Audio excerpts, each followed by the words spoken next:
Todo lo que creías saber sobre el final de la Guerra Fría es, en el mejor de los casos, una versión incompleta.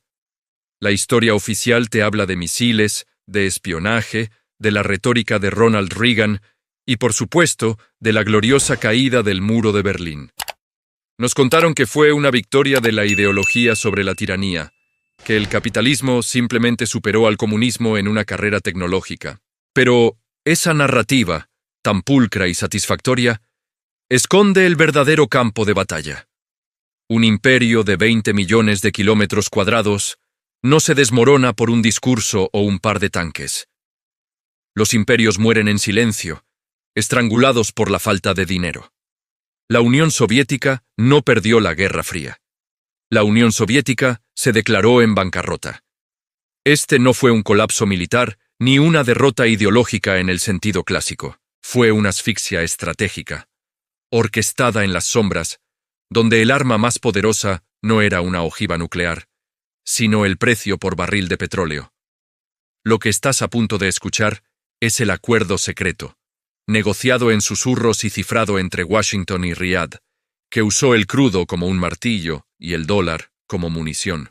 Un plan tan audaz y silencioso que reescribió el mapa del poder global sin que el mundo se diera cuenta de que ya se había disparado el tiro de gracia. Para entender cómo se ejecutó esta operación, primero debemos entender la adicción soviética. En los años 70, la URSS parecía invencible, inmensa y de repente, rica. La crisis del petróleo de 1973 fue un regalo caído del cielo para el Kremlin. Mientras Occidente se ahogaba en la escasez y la inflación, los ingresos de Moscú se dispararon. El petróleo y el gas siberiano se convirtieron en la sangre que bombeaba la economía soviética.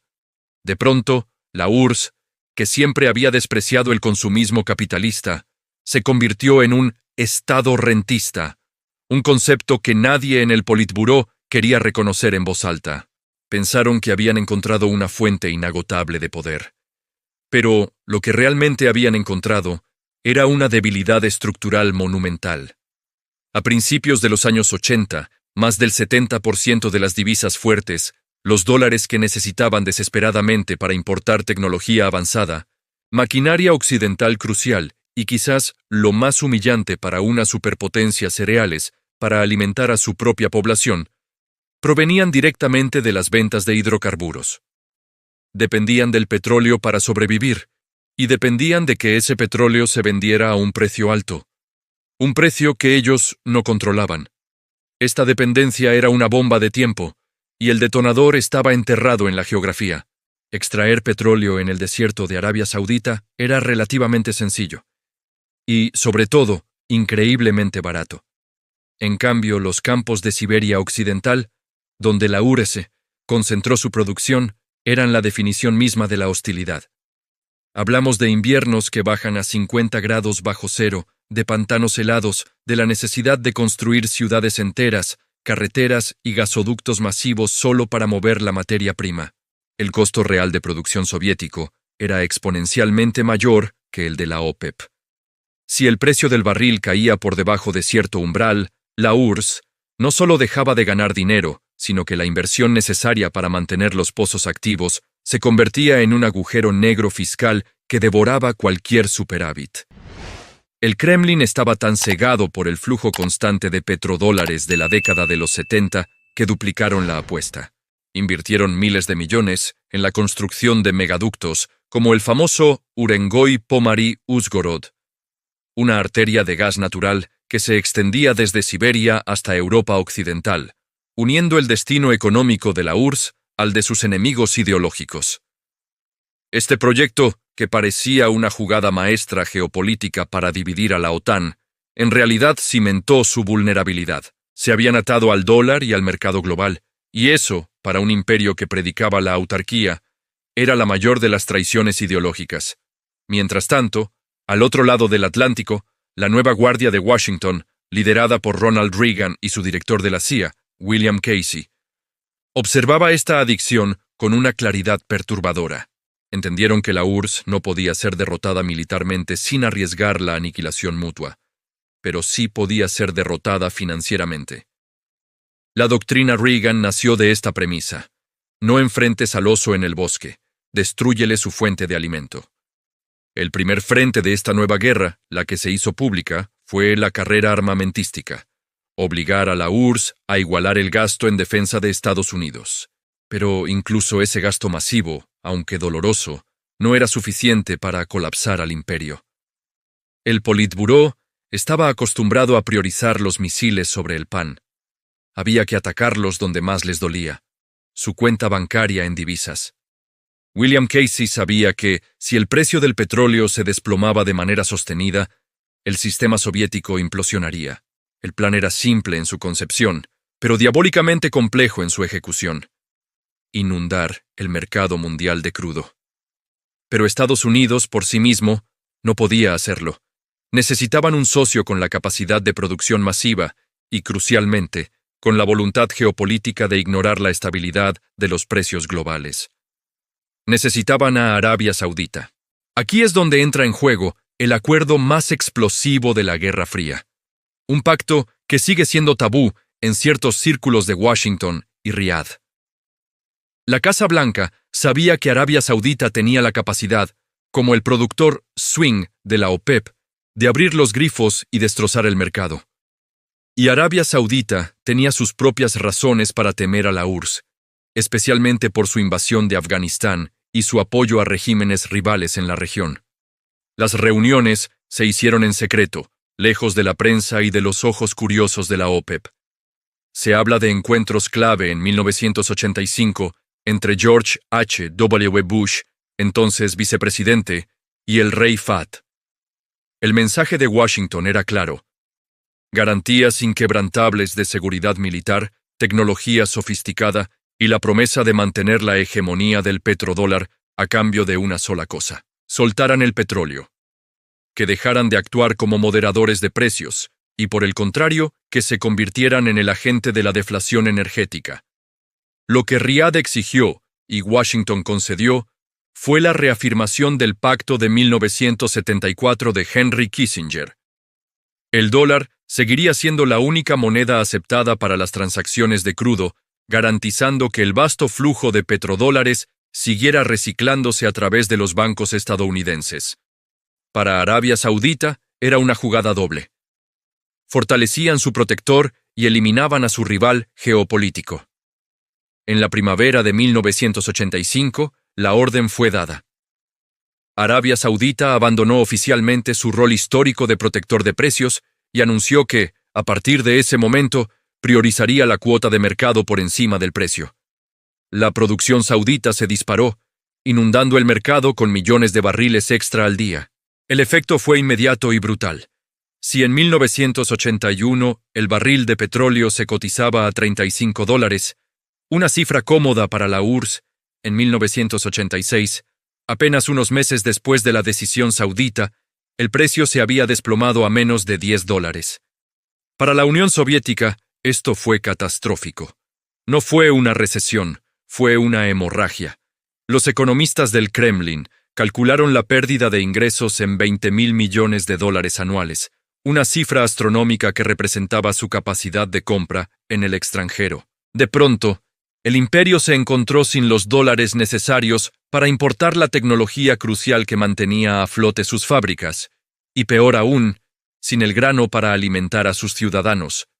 Este pacto, este acto de guerra económica silenciosa entre Washington y Riad, fue la sentencia de muerte para el rublo y el imperio. Pero esto fue solo el inicio del colapso. La verdadera desesperación en el Kremlin llegó cuando se dieron cuenta de que el ataque financiero se combinó con una nueva y perturbadora realidad interna. Y eso aún no es la parte más oscura. El pánico se apoderó de Gorbachov solo cuando entendió que la caída del petróleo no era el único desastre que tenía que afrontar. Cuando el precio del barril de petróleo cruzó el umbral de los $15 y siguió cayendo sin control, la verdad se instaló en el Kremlin como un frío siberiano. No era solo que la Unión Soviética estuviera perdiendo dinero, era que el corazón financiero del imperio había sido perforado. De repente, esa inyección anual de $20,000 millones, la sangre que mantenía viva la maquinaria militar y la promesa social, se había evaporado. Se había esfumado en las arenas de Arabia Saudita y en las salas de reuniones de Washington. El impacto no fue una simple reducción presupuestaria, fue una parálisis económica total. En los fríos pasillos del Politburó, la negación se transformó lentamente en pánico. Mikhail Gorbachov, recién llegado al poder con la promesa de perestroika, reestructuración, y glasnost, apertura, se encontró presidiendo un cadáver económico. ¿Cómo financiar la modernización que había prometido? ¿Cómo inyectar tecnología occidental sin divisas fuertes? La respuesta era simple y perturbadora. No se podía. La ironía era cruel. Durante la década de los 70, la URSS se había convencido de que su vasta reserva de hidrocarburos era su escudo invencible. Habían invertido miles de millones en la construcción de gasoductos gigantescos, conectando los inhóspitos campos de Siberia Occidental con los hambrientos mercados de Europa. Se habían vuelto adictos a la renta fácil, transformando el Estado en un gigantesco rentista petrolero. Pero esa misma infraestructura, esa misma dependencia, se convirtió ahora en su mayor vulnerabilidad. Era una trampa diseñada por ellos mismos. La diferencia entre el costo de extracción soviético y el saudita era la clave de la derrota. Mientras que en Arabia Saudita el petróleo brotaba de la tierra con una facilidad pasmosa, sin apenas inversión en infraestructura o climatización, el petróleo siberiano era una pesadilla logística. Había que perforar a través del permafrost, congelado, luchar contra temperaturas que se hundían hasta los 50 grados bajo cero, y mantener operativos equipos especializados que se rompían constantemente. Cada barril siberiano costaba una fortuna en calefacción, mantenimiento y transporte. Cuando el precio del crudo se desplomó a menos de $10, la producción siberiana no solo dejó de ser rentable, sino que se convirtió en un sumidero masivo de recursos. Estaban vendiendo el crudo por menos de lo que costaba sacarlo del suelo helado. Era, literalmente, un suicidio económico continuo, financiado con las reservas que se agotaban a velocidad de vértigo. La URSS había pasado de ser un gigante energético a un mendigo que pagaba por trabajar. Y justo en ese momento de máxima vulnerabilidad financiera, cuando los dólares se secaron, dos catástrofes históricas exigieron pagos astronómicos y no negociables. El primer drenaje constante era la herida abierta de Afganistán. La guerra se había estancado, y el mantenimiento de 100.000 soldados en un terreno montañoso y hostil exigía un flujo constante de equipos, combustible y, lo más importante, reemplazos. Cada helicóptero derribado, cada tanque inutilizado, cada baja que requería repatriación, representaba un costo en divisas fuertes que ya no existían. Era el molino de carne constante que impedía cualquier ahorro, cualquier intento de respirar económicamente.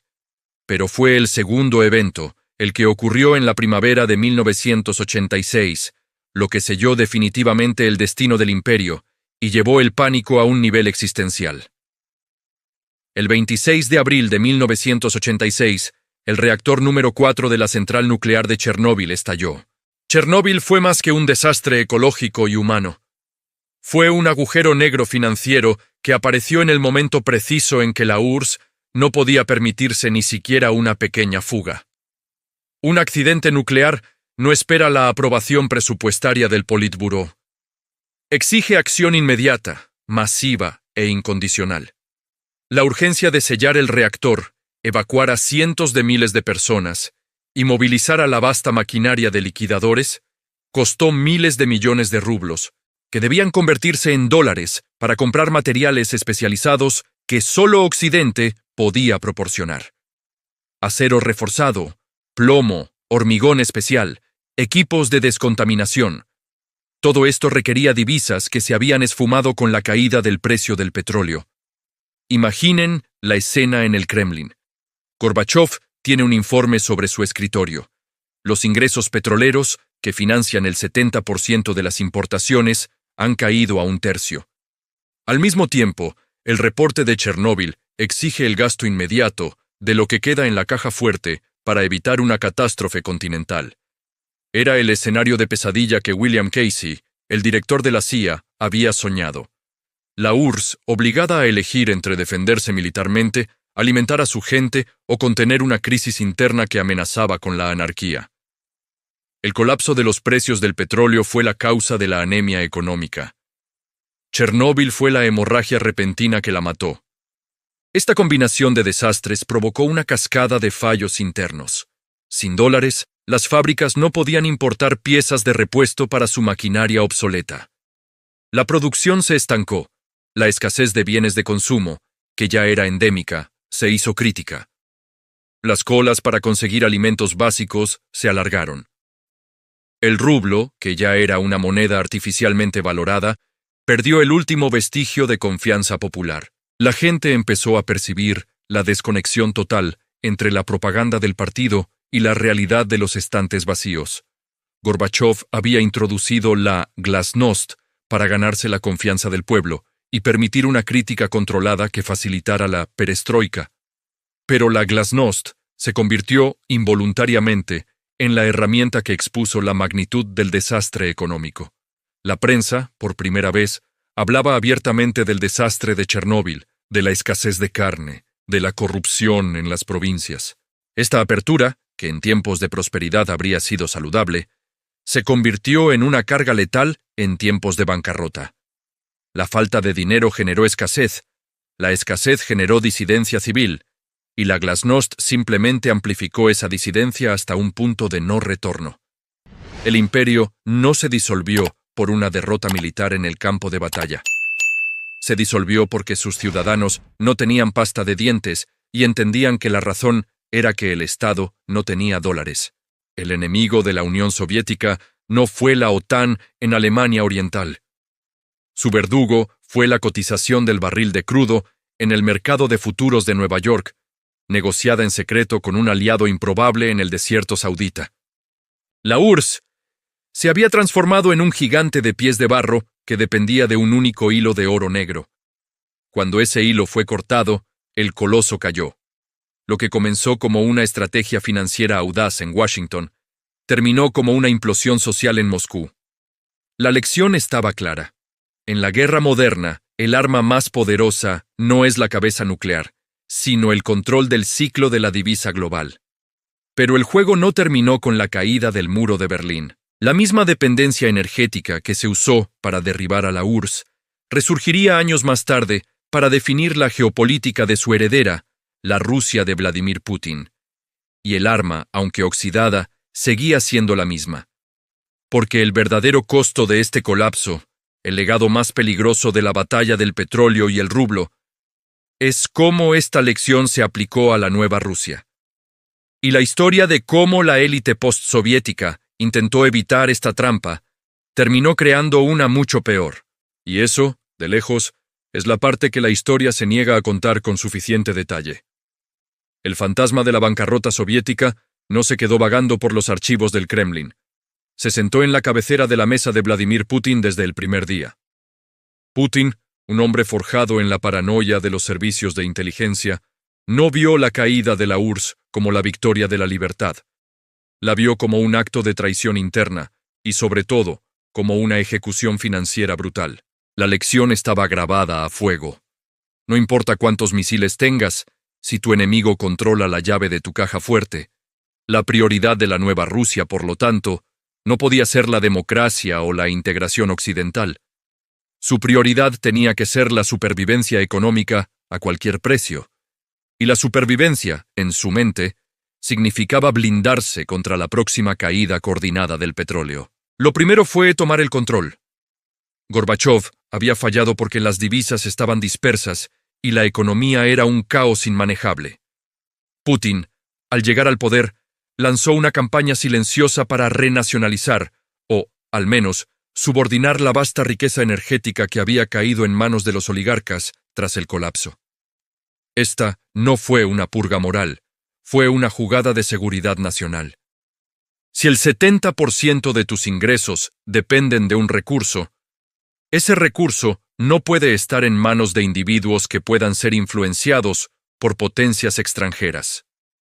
El ejemplo más claro de esta consolidación de poder fue el caso de Yukos y Mikhail Jodorkovsky. Jodorkovsky era la encarnación del oligarca postsoviético, con una influencia política inmensa y una visión de negocios que coqueteaba con la integración occidental. Para Putin, Jodorkovsky no era solo un rival. Era un agujero en la armadura rusa que Washington podía explotar. La brutal y pública desintegración de Yukos, el encarcelamiento de Jodorkovsky y la subsiguiente absorción de sus activos por parte de la estatal Rosneft no fue solo un castigo. Fue una declaración de intenciones enviada al mundo. La energía de Rusia ahora es el Estado ruso. Y no se negocia.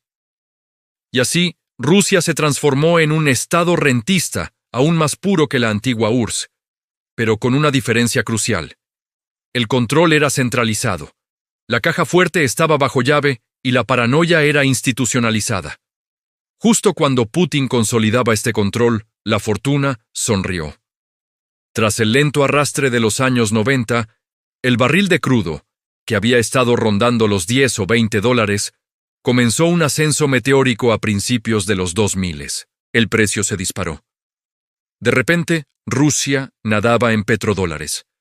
Esta fue la década dorada, el periodo donde el doloroso recuerdo de 1985 parecía desvanecerse en la opulencia. El dinero llovía a cántaros. Los ingresos fiscales se multiplicaron. Mientras la URSS se desmoronó por la falta de dólares para importar pasta de dientes y tecnología, la Rusia de Putin podía permitirse no solo importar bienes de lujo, sino financiar una modernización militar ambiciosa y, lo más importante, construir un formidable fondo de estabilización. Este fondo de estabilización era la obsesión de Putin. Era su póliza de seguro, el muro de contención construido con el oro negro. Cada dólar que superaba un precio base, originalmente alrededor de 25 dólares por barril, no se gastaba, se guardaba, se invertía en bonos extranjeros y, crucialmente, se convertía en oro físico. Querían tener el colchón que Gorbachov no tuvo. Querían poder resistir un colapso de precios no por 6 meses, sino por 6 años. Pero al resolver el problema de la fragmentación, Putin magnificó la vulnerabilidad original. Había colocado todos los huevos en una cesta de acero, sí, pero seguía siendo una única cesta. El 70% de las divisas rusas seguían dependiendo del crudo y el gas. Cuando los precios subían, el poder ruso era inmenso. Cuando caían, la amenaza era existencial. No era solo una cuestión económica, era una amenaza directa al contrato social que Putin había establecido, estabilidad y prosperidad a cambio de lealtad política. El alto costo de extracción en los campos siberianos, a diferencia del fácil bombeo saudita, significaba que Rusia siempre era el productor marginal, el más vulnerable a una guerra de precios. Mientras Arabia Saudita podía equilibrar su presupuesto con precios por debajo de los 50 dólares, Rusia necesitaba cotizaciones mucho más altas para mantener su vasto aparato estatal y militar. Los campos siberianos no son solo pozos. Son infraestructuras complejas que operan bajo cero. La logística es un monstruo que devora capital constantemente. Con el tiempo, el control centralizado de Putin se convirtió en un exceso de confianza. Viendo cómo el dólar dominaba todas las transacciones energéticas globales, Putin decidió que la única forma de garantizar la supervivencia a largo plazo era romper el ciclo del petrodólar. Esto no era una estrategia defensiva, era una declaración de guerra financiera abierta contra el sistema establecido por Nixon y Kissinger. El momento clave llegó en 2014. Tras la anexión de Crimea y las primeras sanciones occidentales, el Kremlin aceleró su plan de desdolarización. Esto implicaba 2 movimientos monumentales. Primero, aumentar masivamente las reservas de oro, sacándolas de bonos estadounidenses. Rusia se convirtió en el principal comprador de oro del mundo. Segundo, impulsar acuerdos bilaterales con China, India y Turquía para comerciar petróleo y gas en sus monedas locales. Rublos y yuanes, esquivando el sistema SWIFT si era necesario. Para Washington, esta movida no era vista como la legítima diversificación de una potencia. Era vista como la amenaza más directa a su hegemonía global desde que Saddam Hussein y Muammar Gaddafi coquetearon con vender su petróleo en euros o dinares, algo que, históricamente, siempre termina mal para los líderes que lo intentan. La respuesta no se hizo esperar, y no provino solo de la Casa Blanca. En 2014, justo después de la escalada en Ucrania, el fantasma de 1985 regresó con una venganza. Los precios del petróleo comenzaron a caer abruptamente. Algunos lo atribuyeron al boom del fracking en Estados Unidos, que inundó el mercado con crudo nuevo. Otros vieron la mano invisible y deliberada de Washington y Riad operando de nuevo, ajustando los grifos para castigar a Rusia por su aventura geopolítica. El barril, que había estado por encima de los $100, se desplomó a menos de 50. El pánico se apoderó del Kremlin. Aunque Putin había construido un colchón, la caída fue tan rápida que puso a prueba esa armadura de inmediato. La economía rusa entró en recesión. El rublo se hundió, pero esta vez la historia no se repitió exactamente. Rusia no colapsó. La diferencia crucial fue el famoso Fondo de Estabilización. Este dinero, ahorrado religiosamente durante la década dorada, permitió al gobierno cubrir sus déficits, estabilizar el rublo y mantener las promesas sociales, incluso mientras la guerra de precios y las sanciones se intensificaban. La lección de Gorbachov había sido aprendida. Sin embargo, resistir la caída no significaba ganar la guerra. Significa que el costo de la resistencia se hizo astronómico. Para mantener el flujo de ingresos estables y evitar que los precios cayeran hasta los niveles catastróficos de los 80, Rusia se vio obligada a cooperar con su némesis regional, la OPEP, liderada por Arabia Saudita. Esta alianza antinatural, conocida como OPEP+, fue la siguiente gran ironía geopolítica. Los mismos actores que habían conspirado, o al menos coincidido, para asfixiar a la URSS, ahora se veían obligados a sentarse juntos en la mesa, como enemigos mortales, unidos por un miedo común: que el mercado libre de la energía destruyera su poder. Pero incluso con este pacto, la vulnerabilidad de Rusia siguió siendo su talón de Aquiles. Y fue en el año 2020 cuando la dependencia de Putin del petróleo y el gas se convirtió en una trampa insoportable. Cuando la pandemia de COVID-19 paralizó la demanda global, los precios se desplomaron hasta el punto de volverse negativos por un breve y perturbador momento. En medio de esta crisis, Rusia y Arabia Saudita rompieron temporalmente su acuerdo OPEP+, lanzándose a una breve pero brutal guerra de precios que hizo temblar los mercados globales. Putin, en un intento de reafirmar su soberanía energética, había decidido que Rusia podía resistir los precios bajos mejor que los productores de shale estadounidenses. Fue una apuesta audaz, nacida de la paranoia de no ser manipulado nunca más. Pero esa apuesta falló. El colapso del precio del crudo en 2020 demostró que, aunque Rusia había blindado sus finanzas, su economía seguía siendo un rehén de la cotización del barril. Y es aquí donde la historia deja el petróleo y se centra en el gas, el arma silenciosa que Putin había estado preparando para asegurar que si el crudo fallaba a Europa, al menos pagaría el precio de su propia dependencia. La lección de Gorbachov había llevado a Putin a una conclusión radical. No solo tenía que acumular reservas, tenía que transformar la energía en un arma geopolítica que pudiera doblegar a sus enemigos sin necesidad de un solo disparo, apuntando directamente al corazón energético de Europa. Pero esta arma, la dependencia europea del gas ruso, tenía un costo oculto y perturbador para el propio Kremlin. Y es un costo que, hasta el día de hoy, el mundo apenas comienza a entender. Transición intrigante que justifica la extensión. Porque el control absoluto del gas ruso significaba que Putin podía, en teoría, congelar a Europa a voluntad. Pero esa misma capacidad le impedía diversificar sus mercados. Era un arma poderosa, sí, pero también era una soga atada a su propio cuello, lista para apretarse si la geopolítica global decidía que ya era suficiente. Y cuando esa decisión llegó, la respuesta de Putin fue la escalada más peligrosa desde la Guerra Fría original, desatando una nueva fase de la batalla energética que involucra no solo el dinero, sino el invierno. Y eso es lo que nadie te ha contado sobre el verdadero costo de la energía como arma de guerra. El control absoluto sobre el gas ruso Aquel poder que permitía a Putin la fantasía de congelar a Europa era en realidad el eslabón más frágil de su armadura. La ingeniería de una red de gasoductos masiva a través de Siberia, el esfuerzo de décadas para conectar la tundra helada con el corazón industrial de Alemania, no era solo una proeza técnica, era una trampa económica.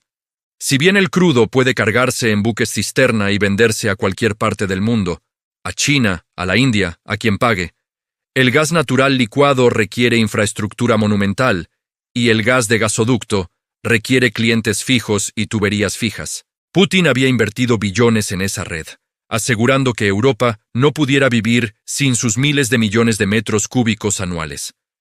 Pero al hacerlo, había creado una dependencia mutua, una soga con dos nudos.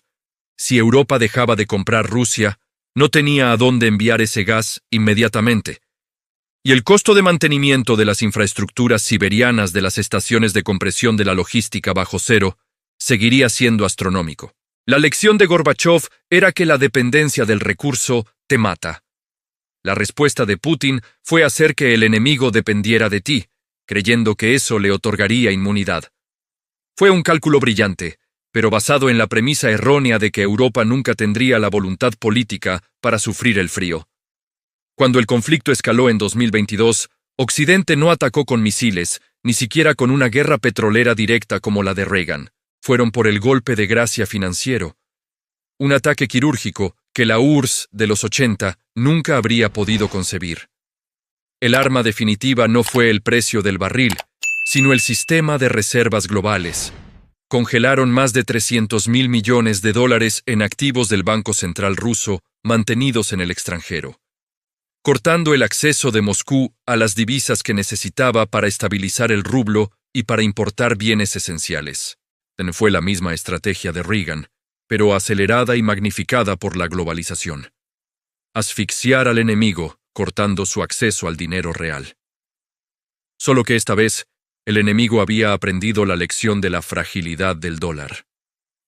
La administración de Putin, paranoica tras años de ver cómo Estados Unidos usaba las sanciones contra Irán y Venezuela, había dedicado la década anterior a blindar la economía, acumulando oro y manteniendo las deudas externas bajas. Esta preparación permitió a Rusia sobrevivir el impacto inicial del ataque financiero. El rublo se desplomó, sí, pero se recuperó milagrosamente rápido. El pánico inicial en el Kremlin fue real. La certeza de que estaban viviendo la bancarrota que había hundido a Gorbachov se materializó por unas horas hasta que las medidas extremas de control de capital y la venta forzada de divisas permitieron mantener la respiración. La resiliencia rusa fue perturbadora para Occidente. Demostró que un imperio puede aprender de su propia caída. Si la URSS colapsó por una muerte lenta y agonizante, por el goteo constante de la pérdida de petrodólares, la Rusia moderna resistió el ataque fulminante gracias a la autarquía financiera. Pero el precio de esa resistencia fue altísimo, y es aquí donde la historia de la guerra económica se vuelve oscura y personal. Para mantener la economía funcionando bajo el ataque de sanciones, el Estado ruso tuvo que centralizar el control hasta niveles soviéticos. La necesidad de financiar la guerra, de saltarse los embargos de tecnología y de mantener la estabilidad del rublo, significó que la economía dejó de ser capitalista en cualquier sentido reconocible. Se convirtió en una economía de guerra, totalmente dirigida por el Kremlin. El sector energético, el corazón de la nación, se hizo aún más hermético. El verdadero costo de esta nueva fase no se mide en rublos o dólares, sino en el sacrificio interno y la pérdida de futuro. Mientras la URSS de los 80 usaba los pocos petrodólares que le quedaban para comprar grano y alimentar a su gente, la Rusia moderna se vio obligada a desviar recursos vitales para fabricar misiles y drones. La dependencia energética, aunque ahora más diversificada hacia Asia, sigue dictando cada movimiento geopolítico. Rusia no se ha liberado de la maldición del recurso, simplemente ha perfeccionado el arte de usar esa maldición como palanca de extorsión. La gran revelación de esta historia, desde los acuerdos secretos de Reagan y el rey Fahd hasta la guerra del gas de Putin, es que la Guerra Fría nunca terminó. simplemente se mudó del campo de batalla militar al mercado de futuros. Los misiles nucleares son solo una amenaza teórica. El arma del petrodólar, el arma del gas, el arma de las sanciones bancarias, son armas que se disparan todos los días a las 9 de la mañana en las bolsas de valores del mundo. Cuando Gorbachov vio el precio del barril caer a $10, sintió la misma desesperación que sintieron los economistas del Kremlin en 2022 al ver sus reservas congeladas. La sensación es la misma, la de un luchador que, aunque todavía está de pie, ha perdido el suministro de oxígeno. Y esto nos lleva a la lección más importante de todas, el secreto que nadie quiere discutir en voz alta. La caída de la Unión Soviética fue la prueba de concepto más exitosa en la historia de la guerra económica. Demostró que el poder de Estados Unidos no reside en su ejército, sino en la hegemonía del dólar, cimentada por el acuerdo del petrodólar con Arabia Saudita. Ese pacto, sellado en secreto en los años 70, es el verdadero motor de la dominación global. Mientras el mundo necesite dólares para comprar petróleo, y mientras ese sistema se mantenga, Estados Unidos tiene la capacidad de desconectar financieramente a cualquier adversario. El colapso de la URSS fue la advertencia de que cualquier nación que desafíe a Washington debe primero desmantelar la arquitectura financiera del dólar. Es por eso que hoy vemos a China, Rusia e Irán intentando desesperadamente crear sistemas de pago alternativos, buscando acuerdos en monedas locales, acumulando oro. No están buscando una alternativa al capitalismo. Están buscando una alternativa a la munición que los mató en 1991. La batalla del petróleo y el rublo, la historia de cómo se ganó la Guerra Fría sin disparar una sola bala, nos enseña que la soberanía moderna no se defiende con tanques, sino con la solidez de tu moneda y el control de tus flujos energéticos. Y ahora, con la emergencia de las criptomonedas y la tecnología blockchain, el campo de batalla financiero se está volviendo aún más difuso. El poder está descentralizándose lentamente, pero la defensa del dólar se está volviendo más agresiva. El ciclo está a punto de repetirse, solo que esta vez el arma podría ser invisible. Un código encriptado. Piénsalo bien. ¿Crees que la historia oficial minimiza el poder de la economía en la caída de los imperios? ¿O acaso la historia es simplemente la superficie pulida de una guerra financiera mucho más profunda y secreta que se libra lejos de los titulares? ¿Cuál será el arma financiera más peligrosa en la próxima década? ¿Será el dólar, defendiendo su trono, o será la próxima moneda de reserva que se atreva a desafiarlo? La respuesta a esa pregunta definirá quién será el próximo imperio en colapsar, y lo hará, te lo aseguro, sin que nadie tenga que disparar un solo tiro. Solo tienes que seguir la tubería y verás dónde se rompe.